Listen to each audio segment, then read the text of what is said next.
Buenas noches, profesor, ¿qué tal? ¿Cómo estás, Jimmy? ¿Qué tal?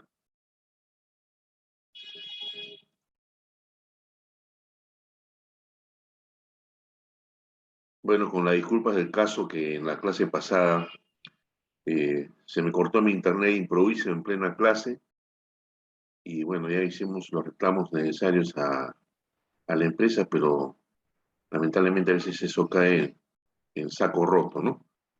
Así que tengo que adecuarme a ello y es algo que se escapa realmente de mi control y el control de Evis.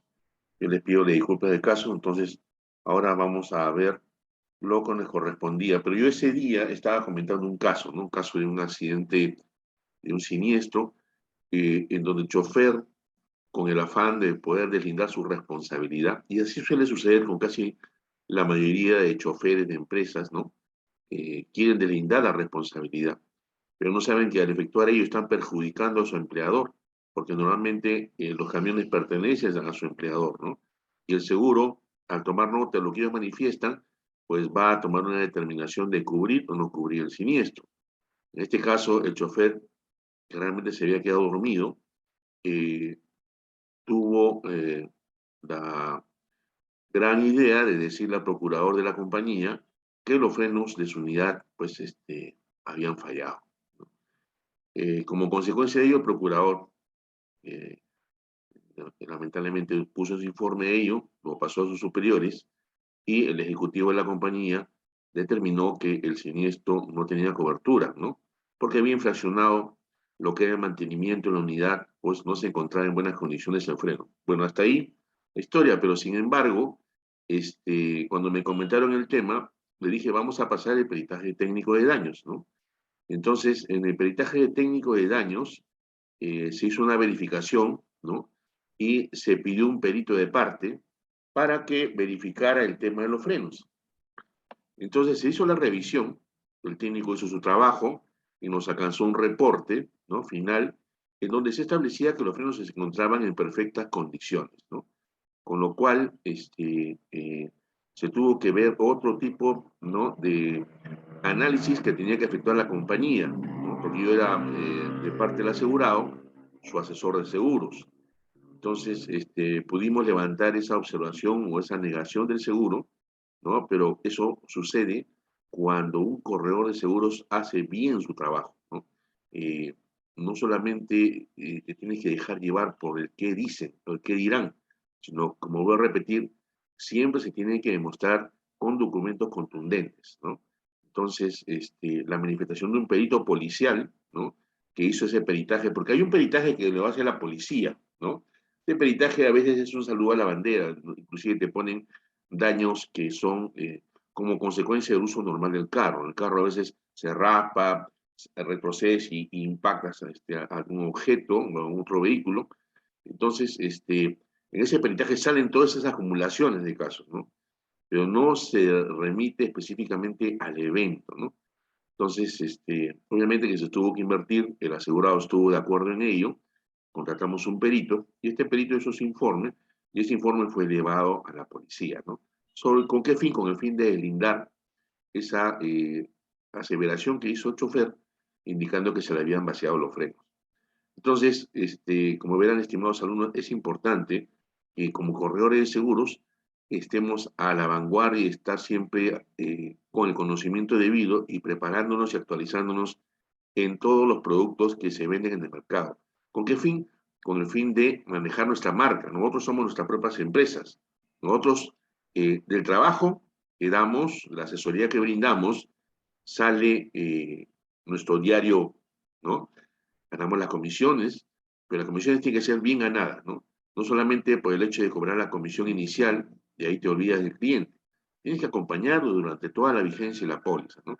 Irle preguntando, averiguando, prospectando, con la intención también de poder efectuar ventas cruzadas, ¿no?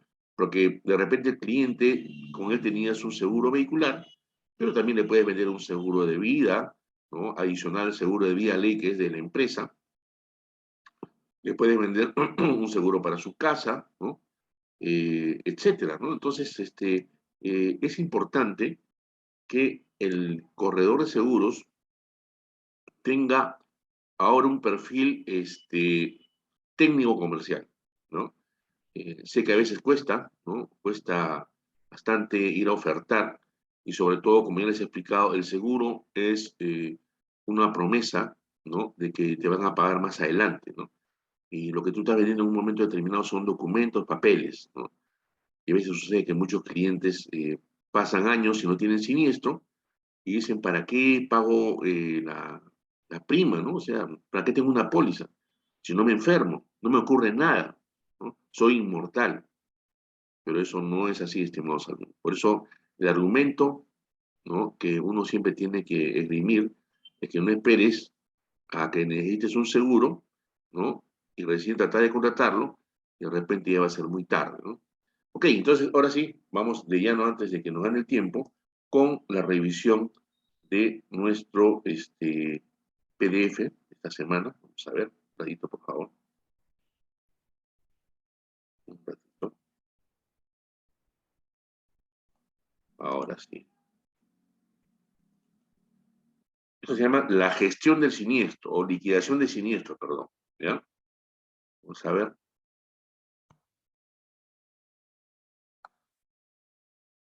Según la ley 29.946, que sabemos que es la ley del contrato de seguros, ¿no? Se regula la participación de los ajustadores de siniestros para la liquidación de siniestros, ¿no? Y también se establecen las obligaciones que deben cumplir. También se regula pues lo que es el pronunciamiento del asegurador respecto al consentimiento o rechazo de siniestro, ¿no? Y hay una resolución, la 3202 del 2013, que reglamenta los artículos de la ley, refiere a la participación de los ajustadores de siniestros y el pronunciamiento del asegurador, ¿no? ¿Ok? Ese es un punto de la base legal. Hablemos del aviso del siniestro y los plazos, ¿no? Tenemos dos tipos de seguros que se manejan, ¿no? Que son los seguros de daños patrimoniales y los seguros personales, ¿no? En los seguros de daños patrimoniales, el plazo que se tiene para informar a la compañía de seguros es de 3 días, ¿no? Salvo que se haya negociado o estipulado alguna situación que amplíe esa vigencia, ¿no? Mayormente, esto se da en los siniestros de los ramos de vehículos y de transportes, ¿ya? En cambio, en los seguros personales, ¿no?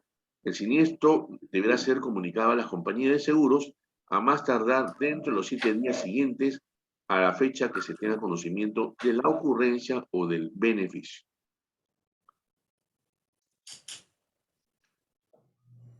Como saben, se generan también cargas y obligaciones, ¿no? Durante el plazo que se tiene que presentar el aviso del siniestro, ¿no? Y mientras la compañía de seguros no indique algo, el asegurado no puede introducir cambios en las cosas dañadas como consecuencia del siniestro, ni remover, ordenar o permitir la remoción de los escombros dejados por el siniestro, salvo que se efectúen para disminuir el daño, evitar su propagación o por disposición de alguna autoridad. Este punto realmente es importante, ¿no? Porque a veces el hecho de que el cliente o el asegurado trata, pues, ¿no? De mover, de sacar, ¿no? De cambiar el sitio o limpiar en la escena del siniestro, lo que está haciendo es está perjudicando porque está desapareciendo todas las pruebas, ¿no? Que podrían salir a su favor, ¿no? Para que la compañía de seguros determine la procedencia del siniestro. Entonces, es importante que no lo haga hasta que la compañía de seguros llegue a hacer la inspección del siniestro. Se indica también que el incumplimiento de los plazos que se han señalado hace un rato, ¿no? No constituyen causal de rechazo del siniestro, pero las aseguradoras podrían deducir o de la indemnización hasta la concurrencia del perjuicio ocasionado cuando sea afectado la posibilidad de verificar o determinar las circunstancias del siniestro por parte de las compañías de seguros y o los ajustadores que fueron los encomendados para verificar el siniestro. Si el contratante o asegurado o beneficiario incurren en dolo, ¿no?, en el incumplimiento de los plazos para comunicar el siniestro, la compañía de seguros queda liberada de la responsabilidad de la atención del siniestro.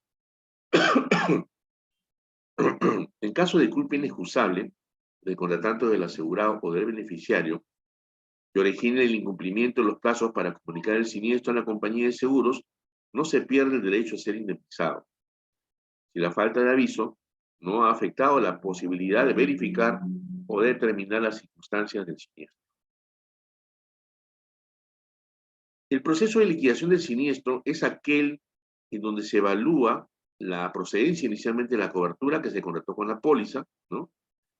Así también la liquidación de daños o pérdidas provocadas por un siniestro para determinar la prestación a cargo de la aseguradora si correspondiera, ¿no?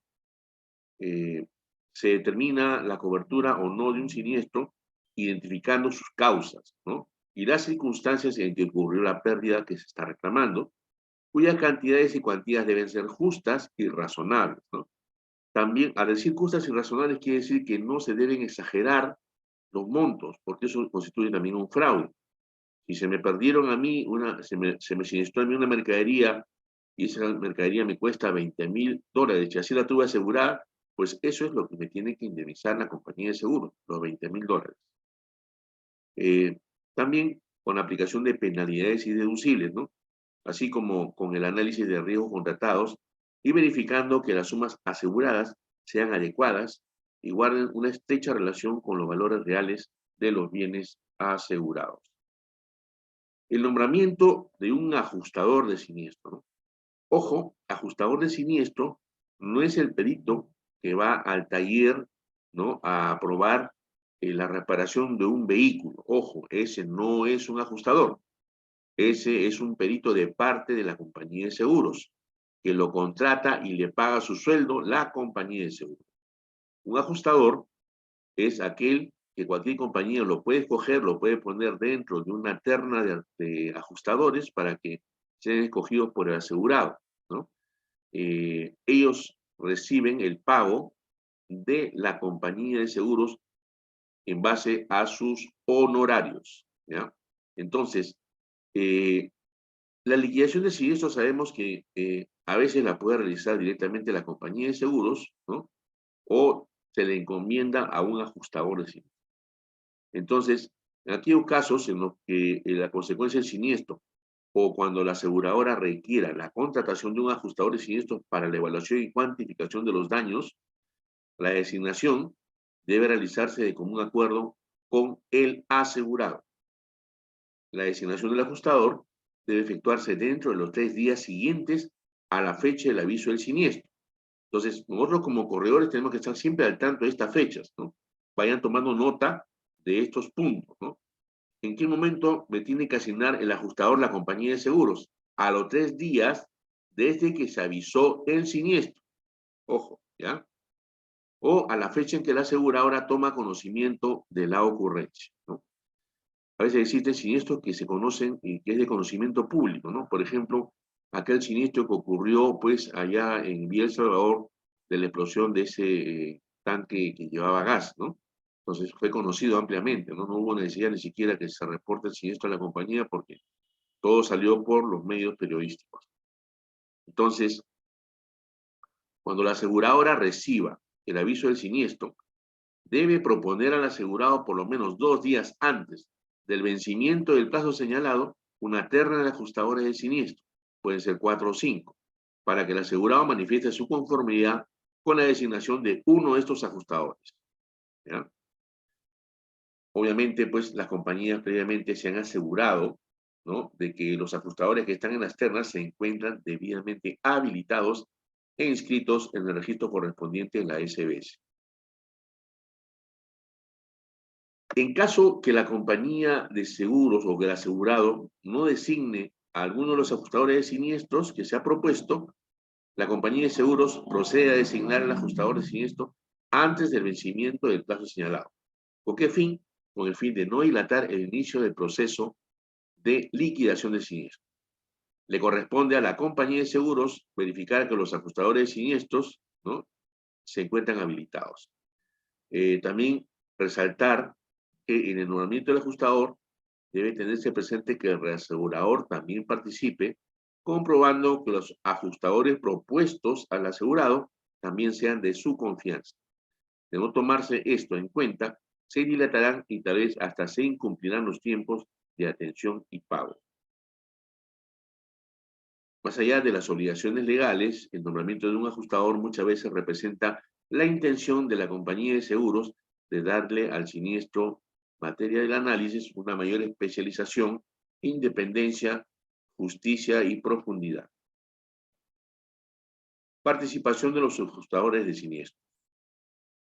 Los ajustadores de siniestro realizan el estudio de las solicitudes de cobertura de los asegurados presentadas en el marco de los contratos de seguros y se pronuncian sobre su procedencia o rechazo, y determinando en su caso el monto de la indemnización correspondiente o la prestación que corresponda a la compañía de seguros. Los ajustadores de siniestros desempeñan funciones en forma independiente, directa y personal, o sea, no están subordinados ni al asegurado ni a la compañía de seguros. Cuando por las características del siniestro, el ajustador requiere utilizar los servicios de profesionales y técnicos idóneos, asumirán la responsabilidad de las actividades que estos realizan durante el proceso de liquidación del siniestro. Vale la redundancia.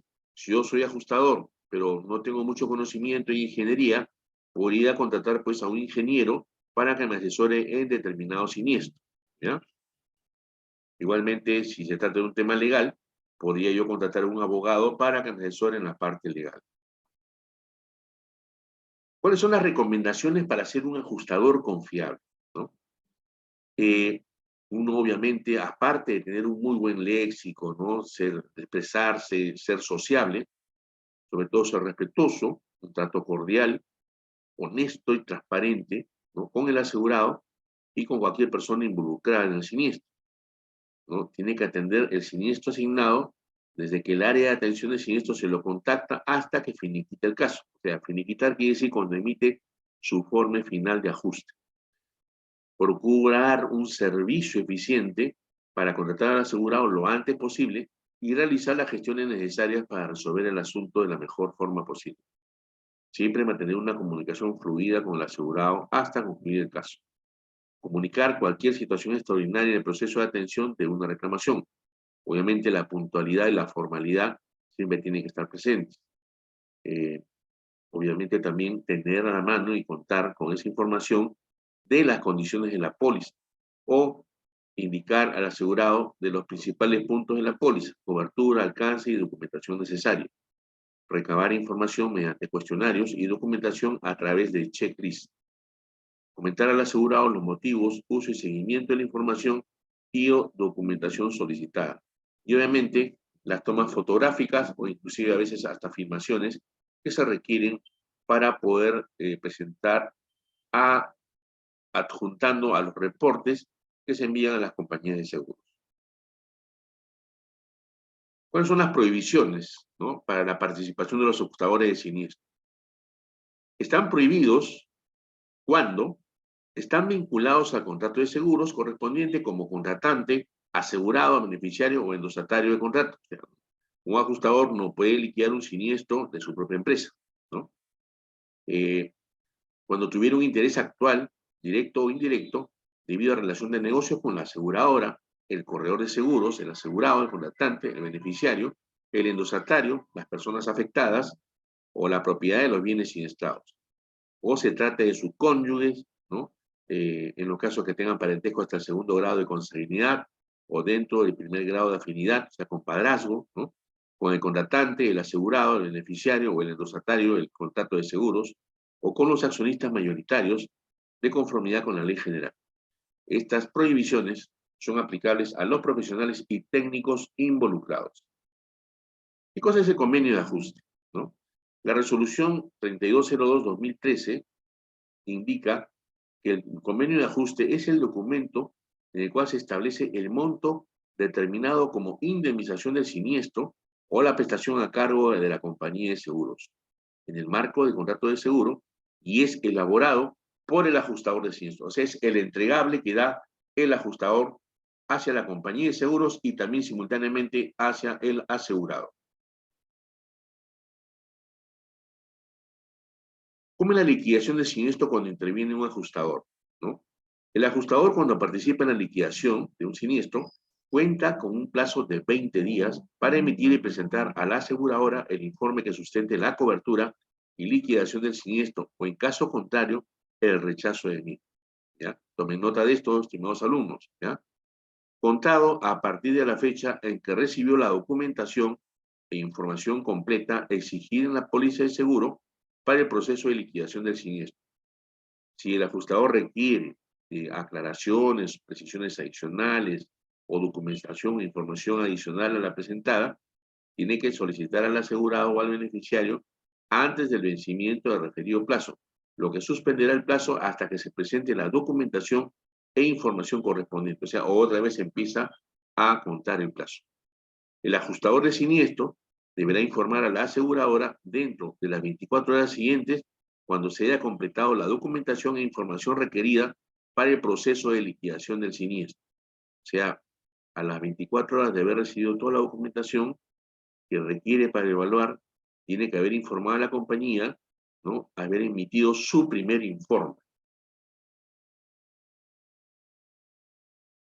El convenio de ajuste que elabora el ajustador de siniestros tiene que indicar, obviamente, el importe de la indemnización determinada o la prestación que corre a cargo de cuenta de la compañía de seguros y de acuerdo con el informe correspondiente, lo que se envía al asegurado con su firma en señal de conformidad. Si el ajustador no cumple con emitir y entregar el informe correspondiente que sustente la cobertura y liquidación del siniestro o su rechazo, este se considerará consentido cuando la aseguradora no se haya pronunciado sobre el monto reclamado dentro de los 30 días siguientes a la fecha en que se completó toda la documentación. Esto quiere decir que el día que se completa toda la documentación, el cliente tiene que informar al corredor de seguros, ¿no?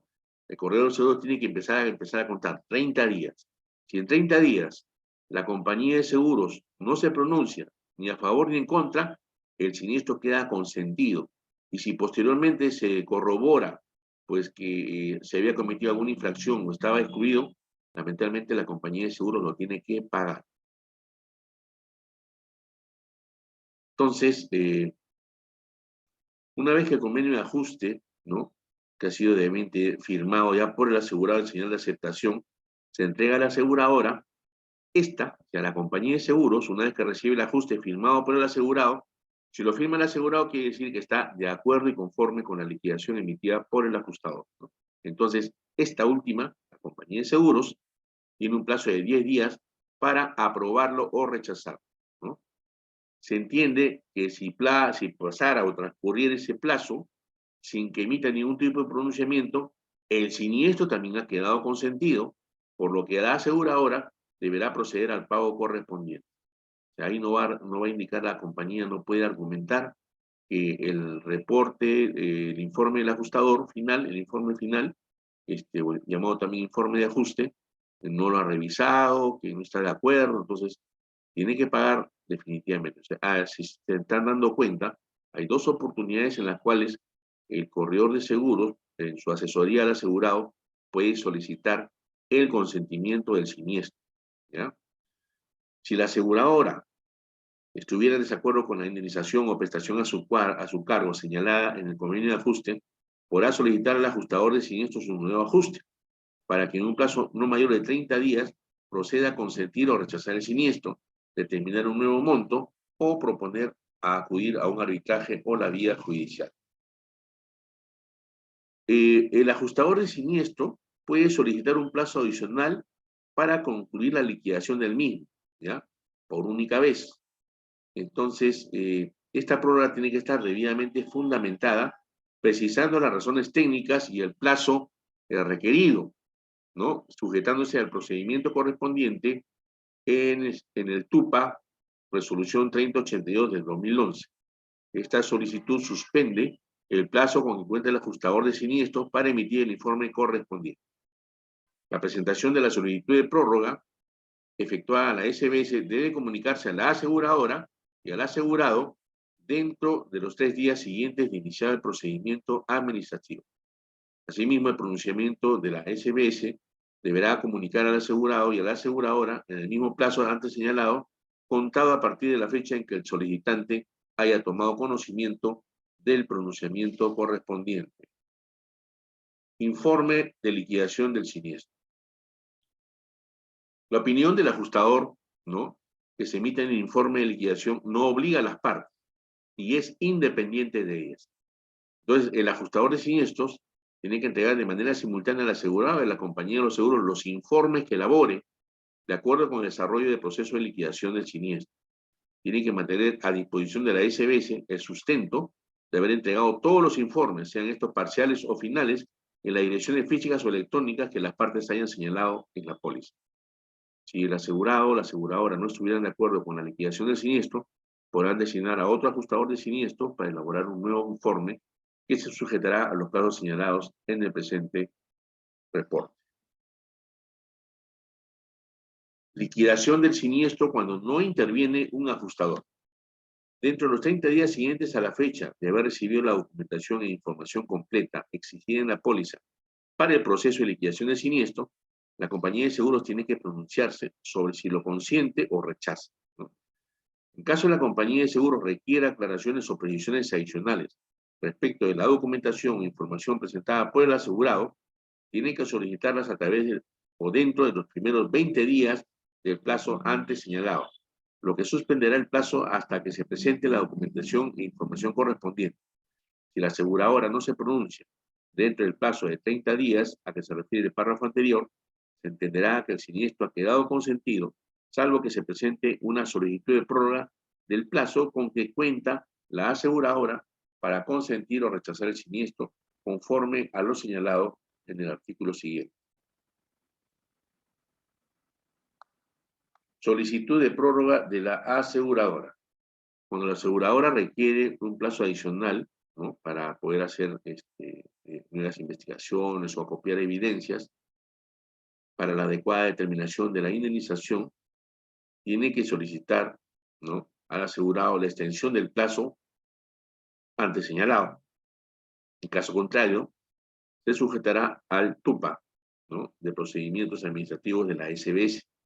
La presentación de la solicitud de prórroga efectuada a la SBS debe comunicarse al asegurado dentro de los 3 días siguientes de iniciar el procedimiento administrativo. Asimismo, el pronunciamiento de la superintendencia deberá comunicarse al asegurado en el mismo plazo antes señalado, contado a partir de la fecha en que el solicitante haya tomado conocimiento del pronunciamiento correspondiente. Consentimiento y plazo de pago de un siniestro. Siempre como premisa que para pagar un siniestro las compañías deben conocer el monto reclamado, la norma vigente indica que la aseguradora cuenta con un plazo de 30 días desde que el siniestro queda consentido. Caso contrario, o sea, desde el momento que está consentido el siniestro, la compañía tiene 30 días para pagar. Si el asegurador, comete o se va en caso contrario la aseguradora, deberá pagar al asegurado o al beneficiario un interés moratorio anual equivalente a 1.5, ¿no?, veces la tasa promedio para las operaciones activas en el Perú, de acuerdo con la moneda pactada en el contrato de seguros, por todo el tiempo de la mora. El contratante del seguro, aun cuando esté en posesión de la póliza, no puede cobrar la indemnización o prestación correspondiente sin expreso consentimiento del asegurado, salvo que la póliza esté endosada a su favor. Un siniestro es consentido cuando la compañía de seguros apruebe el convenio de ajuste firmado por el asegurado en un plazo de no mayor de 10 días de suscrito. Cuando no exista convenio de ajuste, el siniestro queda consentido cuando la compañía de seguros no se ha pronunciado sobre el monto reclamado en un plazo que no excede de 30 días, salvo que solicite prórroga para hacerlo. Rechazo de siniestro. El rechazo de un siniestro debe ser fundamentado por la compañía de seguros, ¿no?, sea que haya actuado con o sin ajustador, debiendo contar con el respectivo sustento en el expediente del siniestro. Los expedientes de siniestros o files tienen que contar con los informes técnicos que se hubieran emitido, los informes de los ajustadores de siniestros y demás documentos que sustenten la decisión adoptada por la aseguradora. Estos files deben encontrarse a disposición de la SBS cuando ésta lo requiera. La aseguradora debe informar detalladamente, mediante comunicación forzada al asegurado o al beneficiario, a través de los mecanismos y en las direcciones pactadas en la póliza, los motivos que sustentan el rechazo del siniestro, adjuntando copia de los documentos tomados en cuenta para fundamentar su decisión, debidamente suscrita por el responsable del área encargada de evaluar los siniestros. Esta comunicación tiene que ser elaborada y entregada al asegurado o beneficiario dentro de los plazos indicados en el presente módulo según corresponda. La acreditación de la entrega de la información a que se refiere este ítem debe ser conservada por las aseguradoras en los expedientes de siniestros correspondientes. En caso de implementación de un corredor de seguros, las compañías de seguros tienen que remitir copia de la comunicación de rechazo del siniestro al corredor a efectos que éste cumpla con su obligación de asesoramiento. Rechazo de siniestros. Información incluida en la comunicación de rechazo del siniestro. La comunicación que emite la compañía de seguros rechazando un siniestro tiene que contener información sobre los mecanismos de solución de controversia a los que puede acudir el asegurado o el beneficiario, ¿no? Esto siempre está en toda la carta de rechazo al final, ¿no? Siempre aparecen los mecanismos de solución de controversia. Entonces, tiene que poner el siguiente texto. En caso de inconformidad con los fundamentos del rechazo del siniestro, usted podrá acudir a la vía de solución de controversias, como son la Defensoría del Asegurado, el Instituto Nacional de Defensa de la Competencia y de la Protección de la Propiedad Intelectual, o el Poder Judicial o instancia arbitral, según se haya pactado. Si existe disconformidad con el rechazo del siniestro, si el asegurado o el beneficiario no están conformes con los fundamentos utilizados por la aseguradora para sustentar el rechazo del siniestro, podrá presentar un reclamo ante la aseguradora de conformidad con la circular número G184-2015 de servicio de atención a los usuarios o recurrir al mecanismo de solución de controversias que corresponde. En ese caso, el asegurado o el beneficiario podrán presentar bajo su costo las pericias o pruebas de parte, estime convenientes, y solicitar el reembolso de los gastos incurridos siempre que su reclamo resulte fundado. El contratante y el asegurado y o beneficiario pueden pactar con la aseguradora el sometimiento de las controversias derivadas del contrato seguro o de seguro al arbitraje u otro mecanismo de solución de controversias, conforme a lo que tiene que estar dispuesto en la póliza, cuando los daños o pérdidas reclamadas a la aseguradora como consecuencia de un siniestro sean iguales o superiores a 20 unidades impositivas tributarias. Intervención del corredor de seguros, ¿no?, en la liquidación del siniestro. Siempre se recomienda lo siguiente: coordinar permanentemente con su cliente el aviso del siniestro a la aseguradora en los plazos de ley que según corresponda. Aconsejar al asegurado y sobre el nombramiento del ajustador más conveniente. Asesorar como si el bien no estuviera asegurado respecto a los bienes sinestados a fin de intentar la reducción del reclamo, conservando los bienes dañados y no haciendo uso de lo mismo. Participar en las visitas del ajustador. Verificar que el asegurado cumpla con alcanzar al ajustador toda la documentación e información solicitada por este. Hacer seguimiento al proceso de liquidación y o pago del siniestro. Ojo, ahí es importante esa labor. Elaborar un nuevo plan de acción para prevenir hechos similares y nuevas garantías al contrato. Para ello, puede valerse de la experiencia del ajustador nombrado. Ya sabemos lo que es una situación de infraseguro y sobreseguro, ¿no? El sobreseguro se entiende también como supraseguro, cuando la suma asegurada es superior al valor real del bien asegurado. Y el infraseguro es cuando la suma asegurada es inferior al valor del interés o bien asegurado.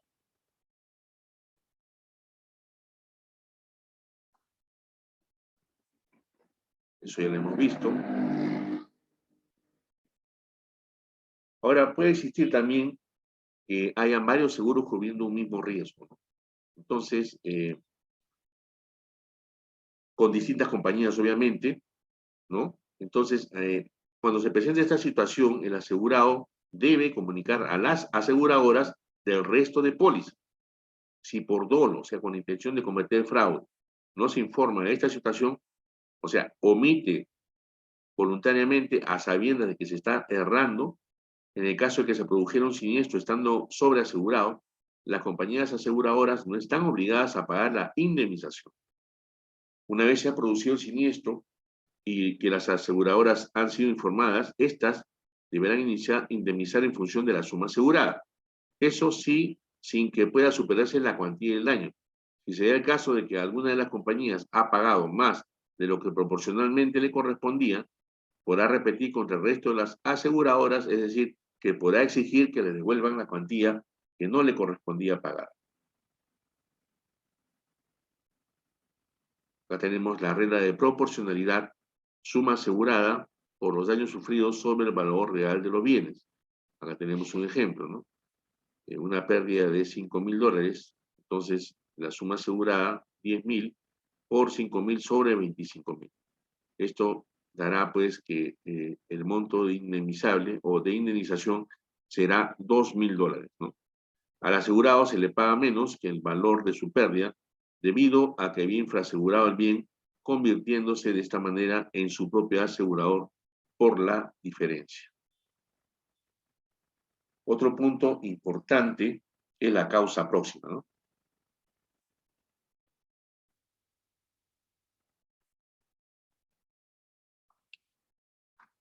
Es la que se produce como resultado, ¿no? Directamente, y a la cual se le puede atribuir la pérdida o daño final, ¿no?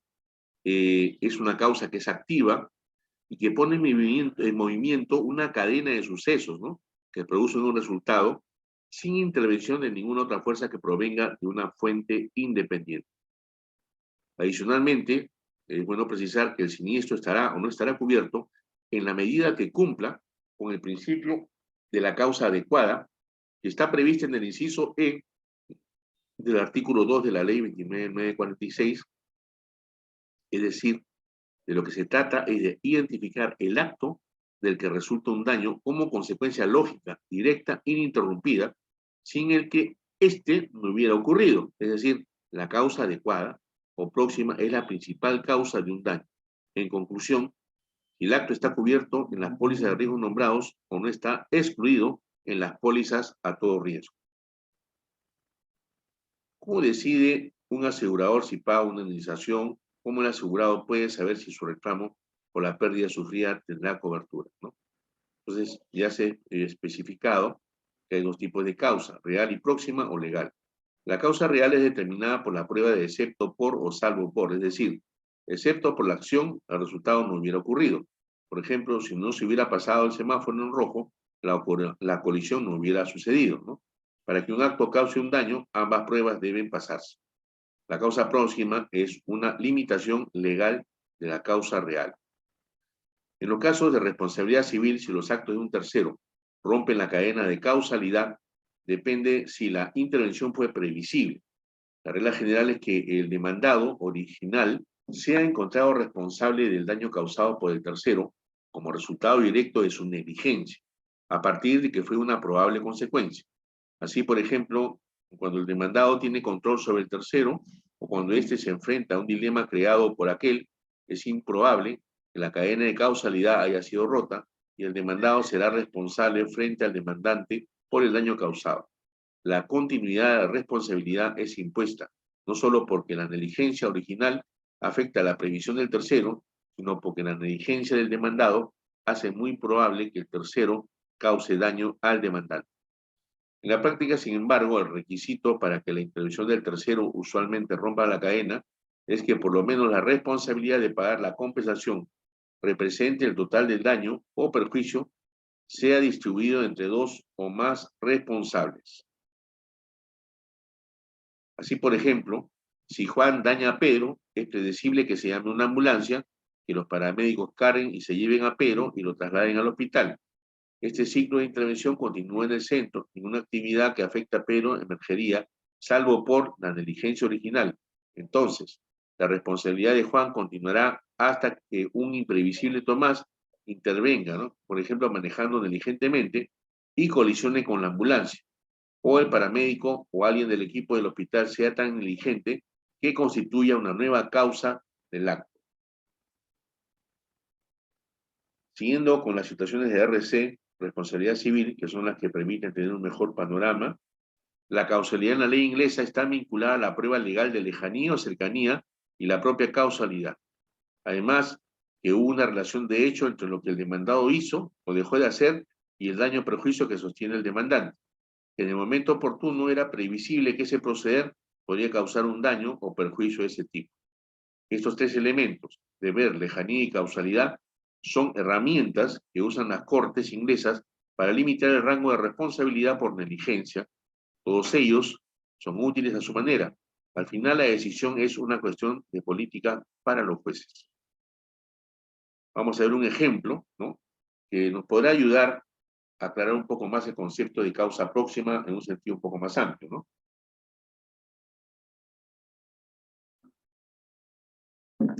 Una pareja joven que tiene un departamento encima de un pequeño supermercado tiene una póliza domiciliaria que cubre los contenidos del mismo contra incendio y líneas aliadas.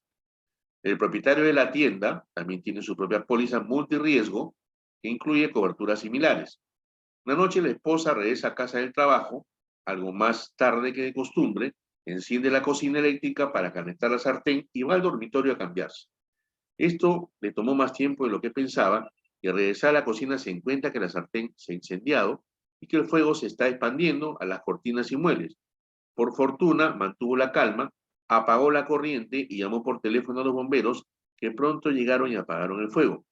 Luego, en su momento, su esposo presentó un reclamo por los daños causados por el incendio. No habiendo dudado respecto, o no habiendo duda respecto al origen del daño, se pagó el reclamo.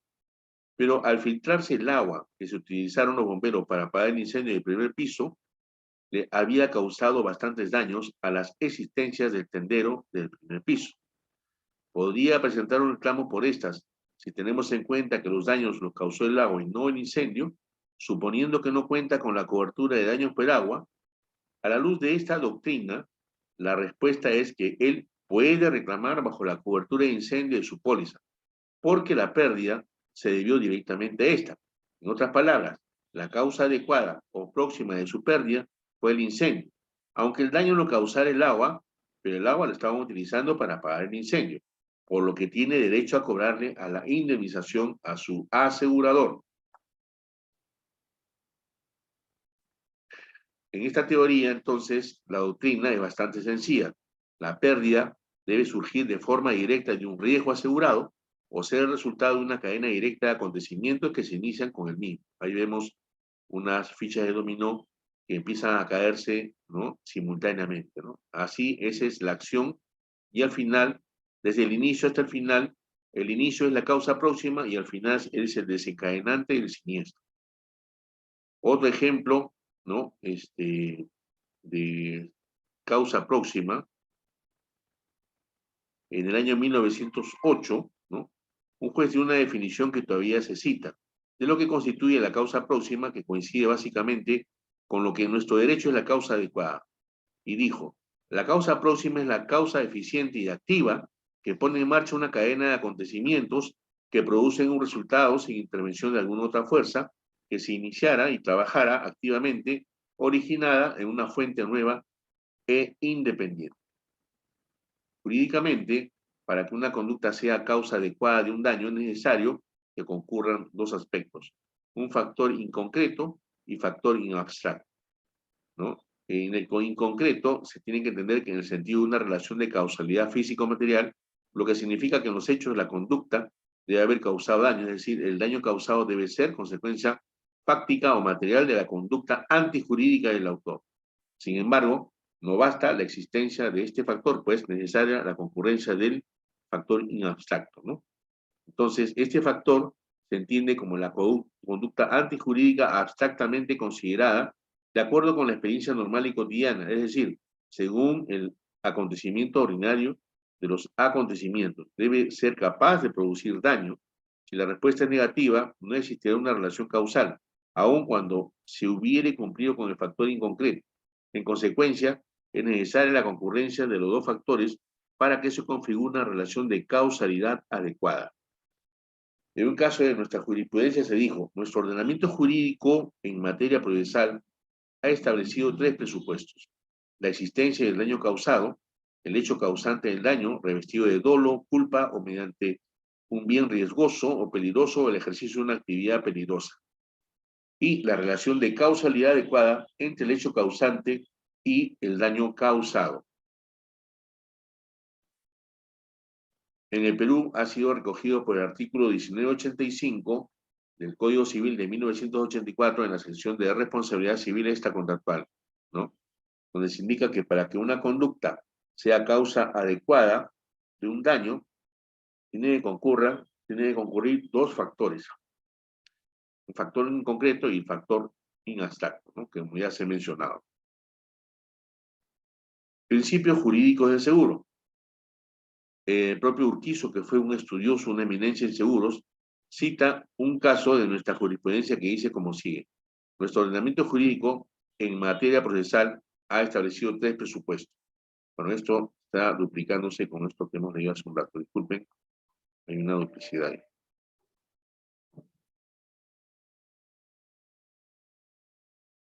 Ejemplo de siniestro de responsabilidad civil. Una pérdida podría tener su origen en la negligencia no del asegurado, sino de un tercero o de una persona que está a su servicio. Se llama responsabilidad vicaria, que es una responsabilidad legal indirecta, por ejemplo, la responsabilidad de los subordinados o de los padres por los actos de los hijos menores de edad que viven bajo su custodia. Así tenemos que un electricista, al estar haciendo una reparación, podría producir un cortocircuito y un consiguiente incendio, y el propietario del inmueble reclamaría, bajo su propia póliza, domiciliaria o de incendio, y los aseguradores tenían que indemnizarlo. Como es sabido legalmente, el propietario tiene el derecho a demandar al electricista por su negligencia y cobrarle, pero a partir del nombrado principio de indemnización no puede cobrar dos veces por el mismo daño, y si la aseguradora le ha indemnizado la pérdida, se subroga y tiene derecho de cobrarle al negligente, en este caso al electricista. Máxima buena fe. Vamos a ver acá un ejemplo siniestro. Dice que no lejos del taller de un constructor de botes, un hombre tenía un almacén. Al producirse un incendio en el taller, el propietario del almacén se percató con alarma que no tenía una póliza contra incendio. Cuando parecía que se había extinguido el incendio, antes de que llegara a su almacén, solicitó una cobertura, sin mencionar el incendio que había ocurrido en el taller vecino. Por desgracia, lamentablemente el fuego no había sido completamente extinguido y 2 días después se volvió a encender y se extendió al almacén. No tan preocupado ya porque tenía su póliza, se apersonó al asegurador y presentó su reclamo. Mas a este su proceder no le pareció muy transparente, ya que al revisar la documentación comprobó que no había mencionado el incendio ocurrido 2 días antes. Por lo tanto, se negó a aceptar el reclamo, alegando que no se había revelado un hecho relevante, es decir, que su decisión de otorgar el seguro habría sido diferente si se le hubiera proporcionado la información respecto al incendio anterior. Ante la denegatoria, el dueño del almacén decidió recurrir a la corte para cobrar la indemnización.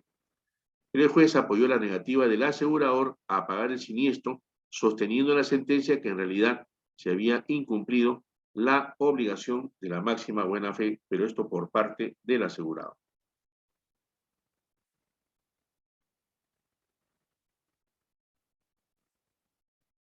Por ejemplo, dice, hay eventuales consecuencias en la doctrina de la máxima buena fe y por lo interesante que resulta jurídicamente, vale la pena comentar el caso inglés de la Ley de Rehabilitación del Transgresor de 1974. Esta ley modificó la obligación de revelar información. Así, una persona que ha sido penada ha cumplido su condena y ha seguido por el buen camino durante el tiempo estipulado, tiene derecho a considerar la condena como extinguida. En consecuencia, puede hablar y actuar como si nunca hubiera cometido el delito, ni hubiese sido condenada. Más aún, tendrá el derecho de denunciar, iniciar una querella en estos casos por difamación contra cualquiera que revele su prontuario. Alguien que estuviera enterado de los hechos, por ejemplo, un corredor que esté tramitando el seguro de su cliente, puede encontrarse con que tiene que mentir, verdad legal, con el respaldo de la ley. Si más adelante en investigarse un reclamo sale a la luz una condena extinguida, esta no constituye causal de rechazo para un asegurador. Diligencia razonable. La Corte de los Estados Unidos, a diferencia del estatuto inglés, no imponen al asegurado el deber de revelar aspectos que pudieran haber sido obtenidos a través del ejercicio de denominada diligencia razonable. En un caso paradigmático, el propietario de una nave no se apersonó a la oficina de correos a recoger una carta que lo hubiera enterado de su embarcación había encallado, ¿no? Y más adelante obtuvo una póliza de pérdida total. La cobertura fue declinada por el asegurador, sosteniendo que al no acercarse a la oficina de correos, el asegurado no había procedido con la diligencia debida y En consecuencia, cabía la nulidad del contrato. Pero la Corte no aceptó aplicar la regla británica y ordenó el pago porque no se presentó evidencia que probara que el asegurado estuviera esperando dicha noticia o similar, ni que sospechara del engañamiento. Resumiendo, el asegurado tiene la obligación de revelar los hechos que conoce y no los que debería conocer. No revelación de hechos. En otro caso paradigmático, la Corte Suprema del Estado de Ohio, en los Estados Unidos, explicó por qué en una póliza de incendio se minoran las exigencias. En este caso, el asegurado incumplió con informar al agente de seguros que poco antes el edificio a asegurarse había tenido un incendio y que sospechaba que el fuego había tenido origen incendiario, o sea, que había sido provocado por mano humana.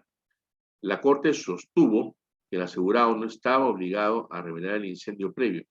La no revelación por el asegurado de un hecho relevante constituye un problema solo si se hizo con intenciones fraudulentas.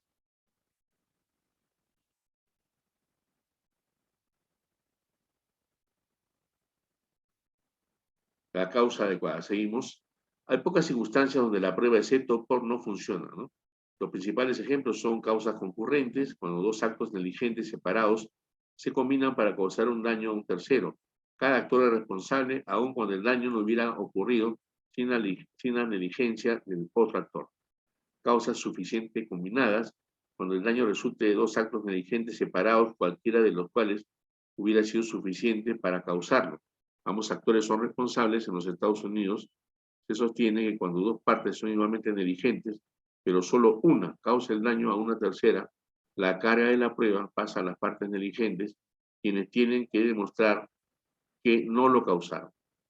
Se podría resumir lo indicado en que la póliza paga cuando la póliza o cuando la pérdida es el resultado directo de un riesgo contra el cual se ha asegurado y cuando no ha habido intervención de alguna nueva fuerza, ¿no? Que podría surgir un riesgo excluido o uno que no está asegurado. Ambos casos no cubren todas las posibles variaciones de circunstancias y los casos reales motivan con frecuencia que se tenga que recurrir al Poder Judicial para resolverlo. Se dan situaciones en que la ley, en que hay riesgos concurrentes en los que se presenta un riesgo excluido luego de la ocurrencia del riesgo asegurado. Es importante, ante todo caso, no olvidar la definición, examinando cada caso a la luz de la misma. Observarse en las cláusulas de garantía, descripciones de seguridad o medidas de prevención. Las cláusulas de garantía, descripciones de seguridad o medidas de prevención deben tenerse en cuenta más el cumplimiento sustancial de las mismas y su eficacia efectiva que su cumplimiento literal. No se debe sancionar al asegurado por incumplimiento de garantías o medidas cuya observancia no hubiera evitado el siniestro. Como pueden apreciar, estimados alumnos, la participación del ajustador en la liquidación del siniestro es realmente importante, ¿no? Pero también más importante, creo yo, que es la labor que hace el corredor de seguros, porque tiene que estar ajochando al asegurado inicialmente para que entregue los documentos al ajustador y luego estar atrás del ajustador para que pueda evacuar su primer informe y saber si que va a haber cobertura o no. Y luego atrás de la compañía para que una vez que ésta ha recibido, ¿no?, el informe de ajuste final, se pueda pronunciar, ¿no?, sobre el siniestro, ¿no?, sobre el consentimiento del siniestro. Y finalmente, cuidar que después de haber completado y recibido la información la compañía de seguros de la liquidación y habiendo sido aceptada por el asegurado, pues la compañía de seguros tiene 30 días para poder pagar el siniestro. Son temas y puntos sumamente importantes. Bueno, estimados alumnos, quisiera saber si es que hay alguna consulta respecto a esto, porque hemos terminado ya con la liquidación de siniestros de esta semana. Sammy, Jimmy, ¿alguna consulta? No, profesor, por el momento, gracias. Ok, Sammy. No, profesor, todo claro. Bueno, Okay. sí, ¿vamos a tener otra Sí. clase adicional o ya no, profesor? No, porque ya acabamos, ese era todo el tema de esta semana, que era liquidación de siniestros, felizmente. Ya, perfecto, solamente esa era mi duda. Gracias, profesor. Ok, listo, muchísimas gracias, muchas gracias por su atención. Ya nos vemos la próxima semana. Cuídense, familia. Gracias.